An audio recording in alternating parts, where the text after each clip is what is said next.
and that's the reason why I'm talking about it, because it makes a very easy transition into the book you're about to step onto, which is Silencer, which also has that kinetic, violent edge to it as well. It's a brand new book for us, brand new series. It ties into the DCU in its own way. Some of the, we think some of the best work you've done here at DC, including the work that you did on Last Crusade. How do you approach going from a book like Kick-Ass to a book like Silencer? What do you bring over? What don't you bring over? And how do you inject it so it becomes its own? That's what I asked when we first come up with the name. When Dan Abner first proposed that name, we were talking about what level do you go to, what extreme do you go to. Whereas I worked on Kick-Ass and I worked on mainstream books, somewhere in between. It was so precise. I appreciated it. So I figured I have to come up short of doing the extreme blood, but I can come up short without just not showing the blood. So I haven't been told to knock it off yet, but I'm somewhere. It's a hybrid between Kick-Ass and the mainstream books, but it's going to get more violent. And the characters, it's different. When I did Hit Girl, who was a female, it was a little girl. That's the novelty of being such violent. Little girl violent. This is an adult woman violent, but it's classier than that. And I still have to find that niche, and then I'm getting there. So when I get told to calm down from the violence, then I'll know I've gone too far. Hasn't happened yet. That's a challenge right there. Has anybody seen the pages? It's just you. I got some 2 books. I'm only kidding. I got it. You don't have any pencils up there, do you? What's it? You don't have any pencils? No, there's pencils. You've got everybody else's stuff except mine. It's a Marvel thing, right? It is a Marvel thing. It's actually more of a time thing. Yeah. Get this guy in real quick. Okay, so moving on to Tony. Tony, we put up the 10th over there.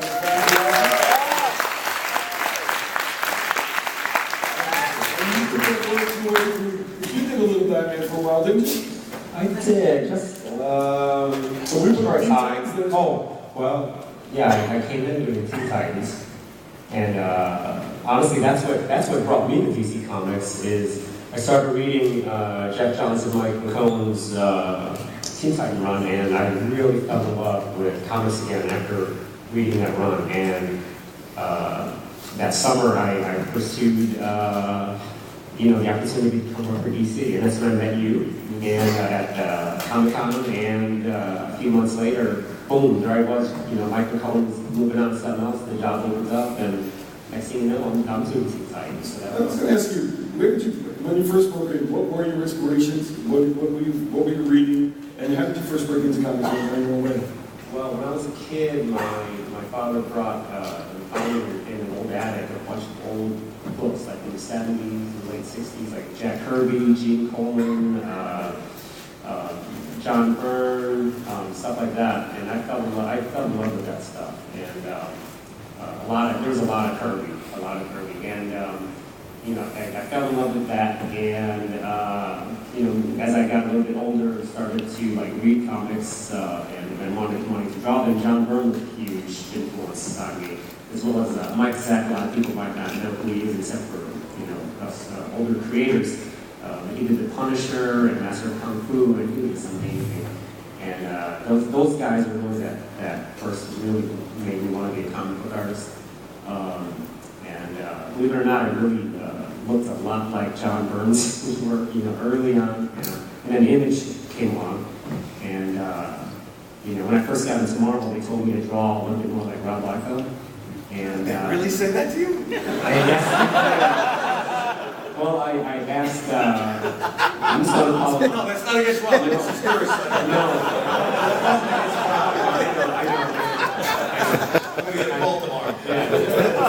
No, but I asked Fabian Mercedes after my first gig. I'm like, hey, while I'm here, how do I keep my job?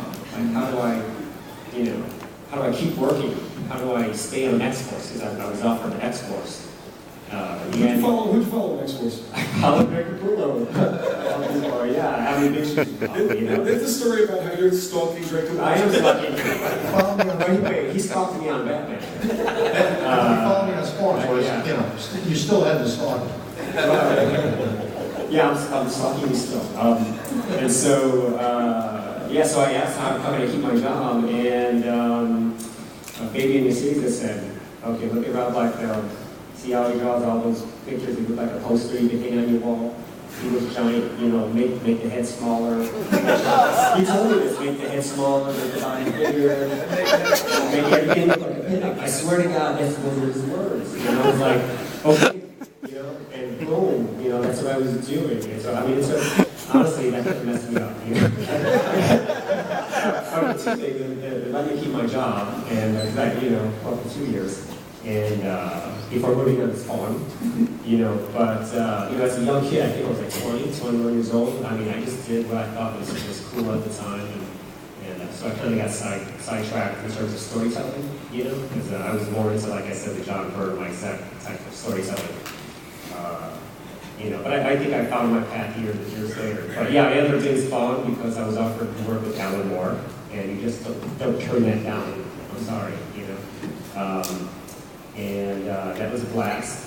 And anyway, so I got into Teen Titans and wanted to work with Jeff Johns, and somehow that just miraculously all kind of, you know, materialized. You know, after taking a few years off, I was doing the Hollywood thing, writing screenplays and trying to get some movies made, and doing a lot of work and not getting paid, which is how it goes in Hollywood.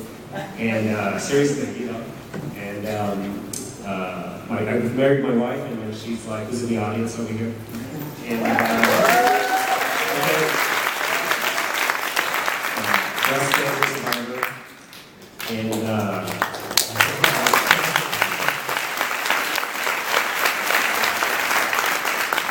don't dispute everybody else who brought their wives and didn't call them out. You know? okay, let's make it up. Where was that? But I do want to get to damage. I mean, let's zoom into it. Let's just come on here, guys. You told me you like to draw big monsters. That's nice. There you go.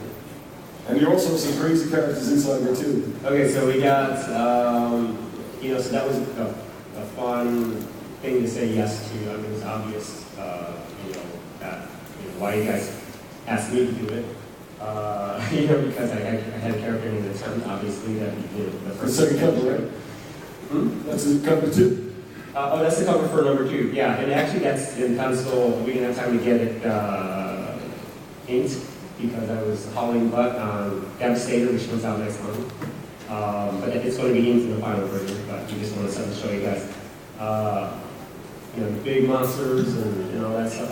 I love doing that. You know, I love the energy and, you know, people, you know, heroes ripping up streets and throwing cars and stuff. I love that kind of intensity in my work. So that right there is going to be a blast. Working with Robert Venditti, he and I are collaborating on it. I can give him different ideas, and basically he's incorporated everything, or most, you know, anything that people, you know, see eye to eye on, which is a lot of stuff.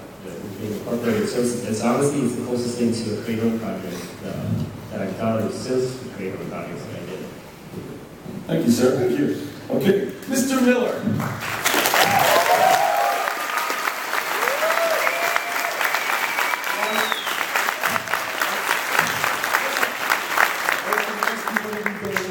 But let's go a little back even further than that. I love your story about Neil Adams having first worked into the business. He gave you some sound advice, and what was the advice that Neil gave you? Never trust a publisher. Make sure you get your artwork back. They tend to leave it by the elevators for the staff to steal it. What advice are you talking about? I think when you first broke in, he told you not to work in the business. No, that was not Neil Adams. No, it wasn't. Okay. No, that was Joe Orlando. Oh, Joe Orlando. Yeah. He said everybody knows we're going to be out of business in a year or two. Orlando It's in said 1976, Mo. Orlando said it was from Neil Adams. He Say said, again. No, Neil Adams, no. As a matter of fact, Neil Adams is quite the opposite. His continuity associates place was a halfway house for wannabe comic book artists. Because he gave us basically crappy advertising jobs to keep us busy and to keep us paid so we could live in New York City. And he was everybody's dad. And he when he re-entered comics himself, and he brought a lot of us with him. So he's one of the unsung heroes of comic book history. So shake his hand the next time he's in town. Great. Now, you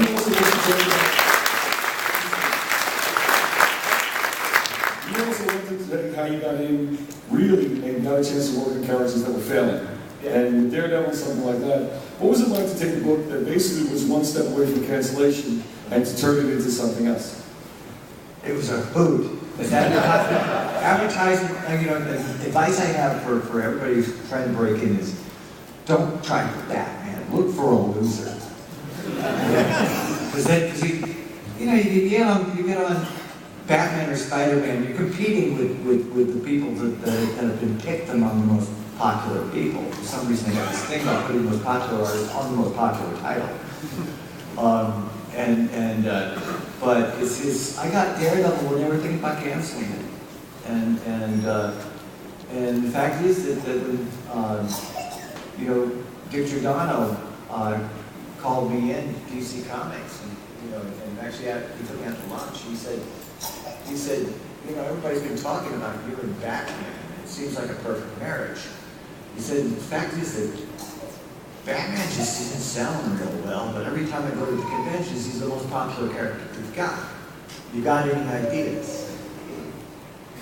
It's like being offered keys to the Magic Kingdom. And then the publisher is dying for something to help this character that ought to be the biggest thing around. And I was given a tremendous amount of latitude. And was able to play with all of DC's toys, of course. I started out with a very monomaniacal plot, just about Batman. It was more like year one. But as I was working on it, the other characters just kept coming in. The natural nemesis for Batman was Superman. So essentially, I set out to go against the entire history of world's finest comic. And then you got into the second volume of that. And did you ever expect to have a second volume of it? Did you ever see Dark Knight as a finite story when you first put it out? The first one I saw as a finite series. In fact, as I mentioned, the original ending was his death. As I approached that ending, there was resistance from the editor. But on top of that, as I approached the ending, it felt false to me. And so actually, I have a line in Dark Knight where Commissioner Mindel says, she's got her gun, and the cops are all aiming at Batman. She says, "We can't, he's too big." And I felt that way as an author, that I just couldn't, for the sake of some cheap marketing gimmick or something, or my own ego, blow away a character was that cool. Yeah. And a lot has been said from your Dark Knight interpretation of Superman. There's a lot of conversation about that, about how little you like Superman because of the way you presented him. What was the way you presented him in that book? And is that the way you really feel about the character of Superman? Softball. It's over. Because What's that? This is softball. I know. I love Superman. I always have. Dark Knight was Batman's book, and in my perspective, the old World's Finest comic was kind of strange because these guys wouldn't naturally like each other. And since Dark Knight was Batman's book, and I didn't think they should like each other, I wanted the reader to think Superman was a stooge. But if you read it, Superman's got a perfectly reasonable point of view. And my idea was the two characters have to both exist, because if you either conquered the world, we'd be in big trouble. If the Boy Scout conquered, the world would just be a little too nice for words. But if the vigilante won, goodness knows, it'd be kind of unstable. And now you're about to step on a big project with Mr. Romita next year. You're about to look at doing Superman Year One. Which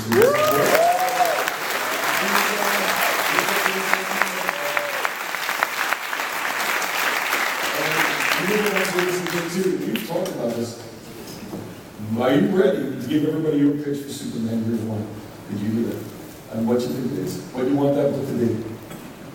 I want Superman to be, I want this book to be a single volume once it's all collected and put together, which you can introduce anybody anywhere in the world to Superman and have them not only understand who he is and where he comes from, what he represents, but think he's the coolest thing they've ever seen. That's the challenge.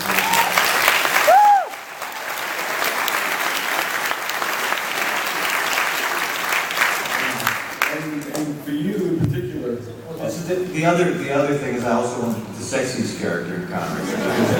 He's got all those Loris and Lanas and Loises out there. This guy's he's a lady killer. and how is it for you? You've collaborated so much in the past. You know, you've worked with so many great artists, including as well as just being an artist yourself. How is it just being the writer on these things, and how do you fight against somebody drawing, or do you feel like you're writing for yourself, or you're writing for the artist you're working with? Oh, I'm writing with the guy I'm working with.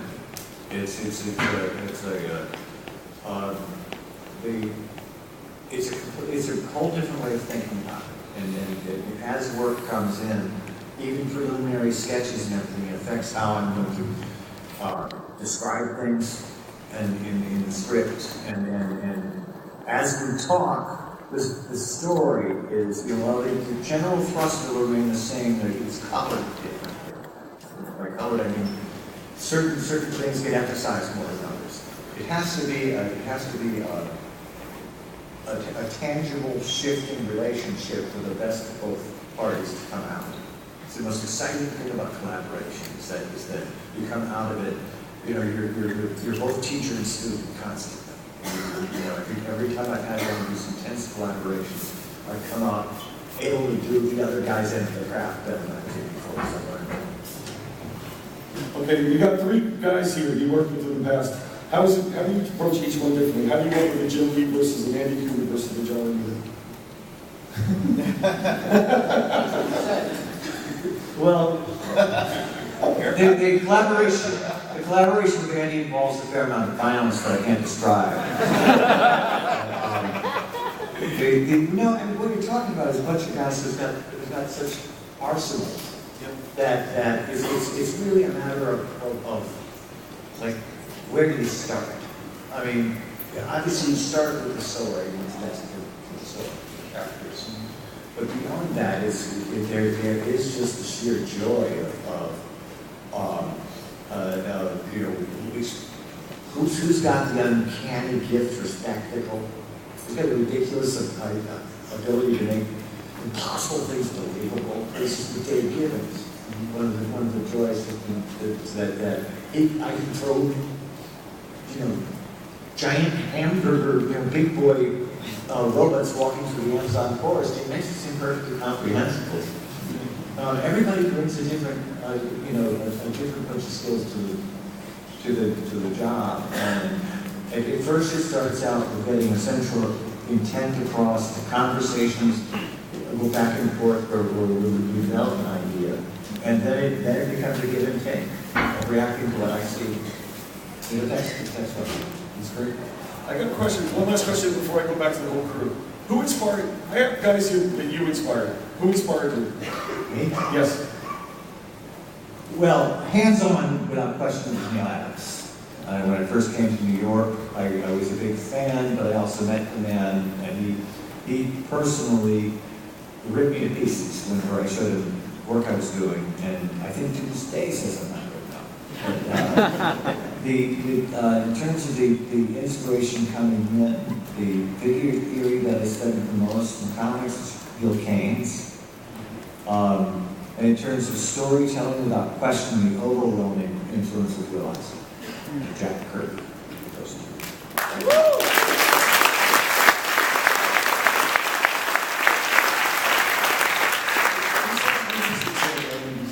Who said they broke it in 19, who sell art, was an artist in 19? Somebody break it?